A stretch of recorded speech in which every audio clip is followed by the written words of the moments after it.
Good morning everybody.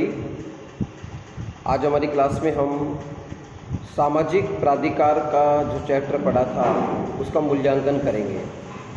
इसमें आलोचनात्मक आधार पर विद्वानों ने क्या तर्क दिए और उस आधार पर इसकी क्रिटिक किस रूप में की है, इस पर हम चर्चा करेंगे।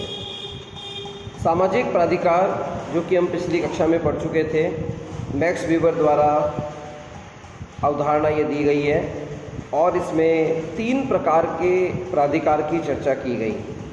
तार्किक या वैधानिक, इसके अतिरिक्त परंपरागत और इसके अलावा करिश्माई या चमत्कारी प्राधिकार के बारे में हम पढ़ चुके हैं। अब प्रश्न उठता है, क्या सामाजिक प्राधिकार सही अर्थों में समाजशास्त्री चिंतन की एक विषय वस्तु बन सकता है? इस पर आज हम चर्चा करेंगे। प्राधिकार के संदर्भ में वेबर ने जब इसका मूल्यांकन किया तो वेबर का सत्ता के प्रकारों का वर्गीकरण सामाजिक विज्ञानों, विशेष रूप से समाजशास्त्र में इनके योगदान को बड़ा महत्वपूर्ण माना जाता है। आपने ऑथोरिटी के प्रकार, परिभाषा और महत्व को स्वयं के द्वारा वर्णित करके सामाजिक क्रिया के प्रकारों एवं नौकरशाही के संदर्भ में वर्णित किया। इसी पृष्ठभूमि के आधार पर सामाजिक वैज्ञानिकों ने सत्ता की परिकल्पना का आलोचनात्मक मूल्यांकन किया है, जिसको हम 4 आधार पर बांट सकते हैं। इसको रेखांकित चित्र के रूप में आप देख रहे हैं। सत्ता का ये प्रकारों का जो मूल्यांकन है, यह अपूर्ण वर्गीकरण है।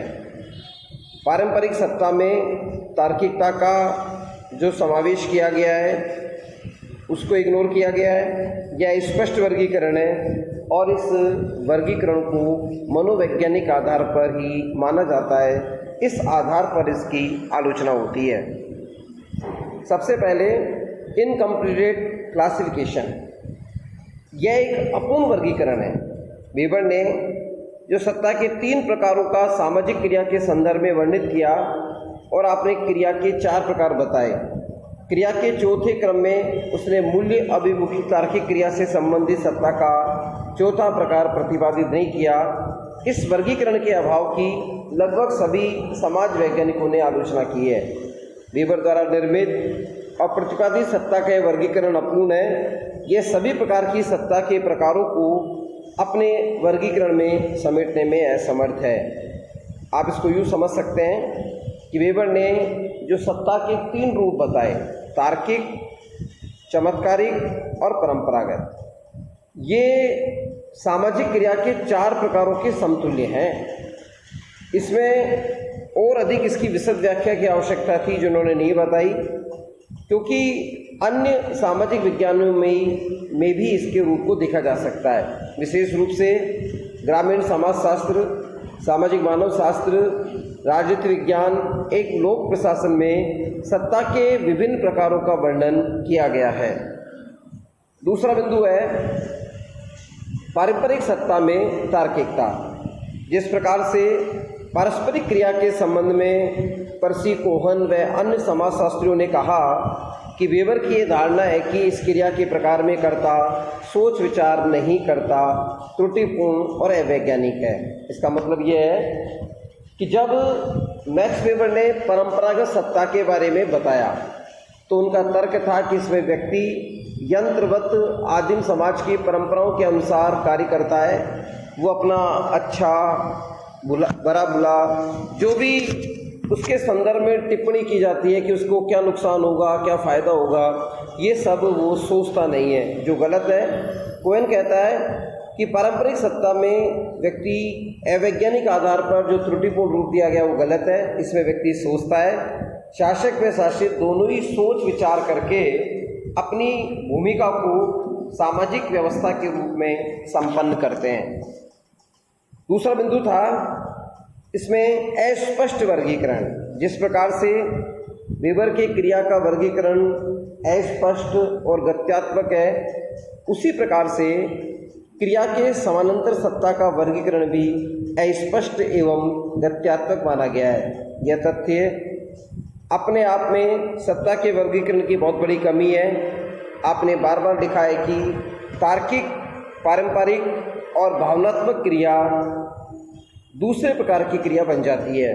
उसी प्रकार से आपके द्वारा वर्णित करिश्माई क्रिया सत्ताधारी की मृत्यु के बाद पारंपरिक या तर्क वैधानिक क्रिया में परिवर्तित हो जाती है। अतः इनके द्वारा बताया गया जो वर्णित सत्ता का वर्गीकरण है वह स्थिर और ब्रह्मकोटि का माना गया है। अगले बिंदु के रूप में यह वर्गीकरण पूर्णतः मनोवैज्ञानिक है। कुछ कट्टर समाजशास्त्रियों का निष्कर्ष है कि वेबर का सत्ता का वर्गीकरण मनोवैज्ञानिक होता है, क्योंकि जब प्रभावात्मक की बात होती है और व्यक्ति किसी संवेग से प्रभावित होकर किसी करिश्माई प्रभाव को दिखाने का प्रकटीकरण करता है, वो सत्ता के रूप में चमत्कारी सत्ता का निरूपण करता है, तो ऐसी स्थिति में इसे मनोविज्ञान की विषय वस्तु माना जाता है, जो कि तार्किक आधार पर नहीं है। अंतिम इसके मूल्यांकन का बिंदु है इनकैपेबल टू जनरलाइजेशन या जनरलाइज, सामान्य करने में असमर्थ है। यह विद्यार्थियों आपको समझने की आवश्यकता है, जब कोई अनुसंधान कार्य होता है और व्यक्ति किसी क्षेत्र विशेष के तथ्य को प्राप्त करके उसके सिद्धांत को बनाता है, तो उसमें वो सामान्यीकरण की प्रक्रिया अपनाता है। वेबर ने कुछ चुनिंदा अध्ययनों के आधार पर ही अपना वर्गीकरण प्रस्तुत किया और ये वर्गीकरण कहीं ना कहीं समाजशास्त्र का कम और मनोवैज्ञानिकता के आधार पर ज़्यादा प्रतीत होता है।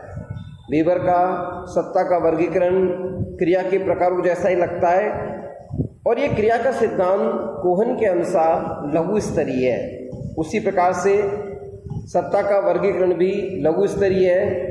यह सत्ता का वर्गीकरण सामाजिक व्यवस्था व संरचना के लघु स्तर पर एक सीमा तक व्याख्या करने में समर्थ है, परंतु वृहद स्तर पर यह वर्गीकरण खरा नहीं उतरता। इसलिए वेबर का सत्ता का वर्गीकरण अपूर्ण एवं व्यवहारिक नहीं है। निष्कर्ष के रूप में मैक्स वेबर का सत्ता का वर्गीकरण समाजशास्त्र के ज्ञान की वृद्धि करने एवं विकास के पथ पर अग्रसर करने में एक महान योगदान है। इस वर्गीकरण के समाजशास्त्र के अतिरिक्त अन्य सामाजिक विज्ञानों में सत्ता के क्रमबद्ध और वैज्ञानिक अध्ययन के लिए एक अंतर्दृष्टि उन्होंने प्रदान की है। इस आधार पर इस सत्ता के वर्गीकरण को माना गया है। अब हम इस टॉपिक के संदर्भ में कौन कौन से प्रश्न बन सकते हैं उन पर थोड़ी चर्चा करेंगे।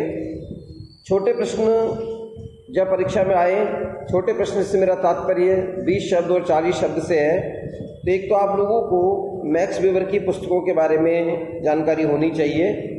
मैं इसके माध्यम से इनकी 10 पुस्तकों के बारे में बता रहा हूँ। आप जो महत्वपूर्ण 4-5 किताबें हैं जिनको अभी मैं इंगित करवाऊँगा, इनको आप कंठस्थ कर लें। इसके अतिरिक्त मैंने 4-5 साल के पेपरों का जो निष्कर्ष निकाला उसमें देखा कि पूछा गया है कि प्राधिकार क्या है, नौकरशाही क्या है, सामाजिक क्रियाकर्त क्या है। अब यहाँ पर एक दुविधा होती है कि नौकरशाही क्या है, इसका अर्थ क्या है।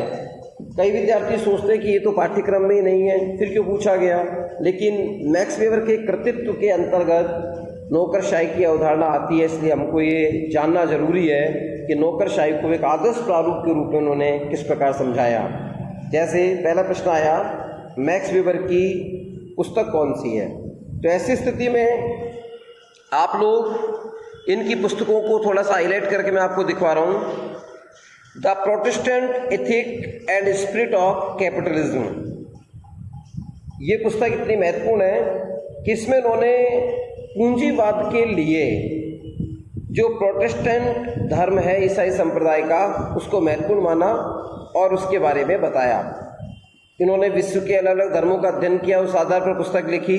The religion of China, the religion of India, ancient Judaism, economy and society, essays in society, the methodology of social science, the sociology of religion, journal economic history, और अंतिम किताब के रूप में हम देख सकते हैं the rational and social foundation of music. प्यारे विद्यार्थियों, इनकी जो पुस्तक है रिलीजन ऑफ इंडिया, इसमें निश्चित तौर पर भारत के धर्म के बारे में है, एंशिएंट जुडाइज्म इनकी तार्किक व्याख्याओं के बारे में है, इकोनॉमी एंड सोसाइटी में समाज और अर्थव्यवस्था के संदर्भ में इन्होंने बताया है, the methodology of social science में समाजशास्त्र के अध्ययन में हम कौन कौन सी पद्धतियों को काम में लेते हैं उनके बारे में चर्चा की गई है। इसके अतिरिक्त समाजशास्त्र में धर्म की क्या भूमिका है और आर्थिक इतिहास सामान्य रूप से किस अर्थ में पाया जाता है, इसकी व्याख्या इन्होंने दी। इन पुस्तकों में हमें ये विशेष रूप से ध्यान रखना होगा कि विश्व के धर्मों के अध्ययन के संदर्भ में चाइना और इंडिया का महत्व है और the Protestant ethic and spirit of capitalism में पूंजीवाद की आत्मा के बिंदु बताएं। यहाँ वही अवधारणा काम में आएगी जो काल्विनवाद से संबंधित है कि ईसाइयों का कैथोलिक संप्रदाय जो कि मेहनत कश है, वो सोचता है कि ईश्वर ने इस संसार में उन्हें सुख सुविधाओं को इकट्ठा करने के लिए भेजा है और ईश्वर खुश कब होगा, तब हम मेहनत करके कार्य करेंगे। ईश्वर की सच्ची पूजा के रूप में उद्यमी बनने का जो भाव है, यही उनको पूंजीवाद में उत्पन्न करता है। पूंजीवाद की उत्पत्ति के रूप में यह भूमिका बड़ी महत्वपूर्ण मानी गई है। अब प्रश्न आ जाए, सामाजिक क्रिया का क्या अर्थ है? तो सामान्य शब्दों में आप लिखेंगे, सामाजिक आधार पर की गई कोई भी क्रिया सामाजिक क्रिया नहीं है, बल्कि उस क्रिया का एक वस्तुनिष्ठ अर्थ निकाला जाना चाहिए। कोई भी व्यवहार जिसका वस्तुनिष्ठ अर्थ निकले, जिसका वर्तमान, भूत और भविष्य के साथ प्रत्यक्ष अप्रत्यक्ष संबंध हो, तो वही व्यवहार सामाजिक क्रिया की श्रेणी में आ जाता है। प्राधिकार की जब व्याख्या करते हैं तो इसमें एक शासक जो कि आदेश देता है, एक शासित जो आदेश की पालना करता है, या दूसरे रूप में व्यक्तियों का वह संगठन जो आम व्यक्तियों के संगठन पर आदेश देने की क्षमता रखता है और उनकी इच्छा के विरुद्ध अपने कार्य को करवाने में योग्यता रखता है, उसे हम प्राधिकार कहेंगे। यहाँ प्रश्न आया, नौकरशाही का क्या अर्थ है? तो नौकरशाही के अर्थ में आपको समझना होगा एक ऐसी संरचना जिसमें नियमों की परिधि के अंतर्गत रहते हुए किसी व्यक्तियों के संगठन की कानूनी संरचना में कार्य किया जाता है और उसके अंदर व्यक्तियों का चयन उनकी योग्यता के आधार पर भर्ती विज्ञापन के माध्यम से होती है। सभी लोग व्यवहारिक आधार पर वार्तालाप तो करते ही हैं, लेकिन साथ ही अधिकांश कार्य लिखित दस्तावेजों के माध्यम से संपन्न होता है। ऐसी स्थिति में ये जो अर्थ प्रस्तुत किया गया है, यहाँ इसे नौकरशाही कहेंगे। नौकरशाही को कई विद्वानों ने लाल फीताशाही के नाम पर भी आलोचना की है। नौकरशाही डी गॉर्डनी की जो अवधारणा थी उसका ही एक विस्तृत रूप है। आप इसको यूँ समझ सकते हैं कि किसी ऑफिस संरचना में व्यक्तियों का संगठन नियमों की परिधि के अंतर्गत काम करता है। वहाँ व्यक्ति मौखिक रूप से कोई काम नहीं करते, लिखित दस्तावेजों के आधार पर ऑर्डर निकालते हैं, ऑर्डर की पालना होती है। व्यक्ति जिन संसाधनों का उपयोग करता है उसके व्यक्तिगत नहीं होते, वो सामूहिक संपत्ति होती है। जैसे किसी ऑफिस का कंप्यूटर वो यूज़ कर रहा है, तो इसका मतलब नहीं है कि वो कंप्यूटर उसका हो गया, वो कंप्यूटर पर वो काम कर रहा है। तो काम करने के आधार पर ये उस संस्था या नौकरशाही प्रक्रम की संपत्ति होगी और उस संपत्ति का वो संरचना के विकास में योगदान देता है, कार्य करता है। इस तरह आपको इसको समझना पड़ेगा। निश्चित तौर पर ये जानकारी आपके परीक्षा के दृष्टिकोण से महत्वपूर्ण होगी। आशा ही नहीं, पूर्ण विश्वास है कि आप इनको ध्यानपूर्वक पढ़कर अपने ज्ञान में वृद्धि करेंगे।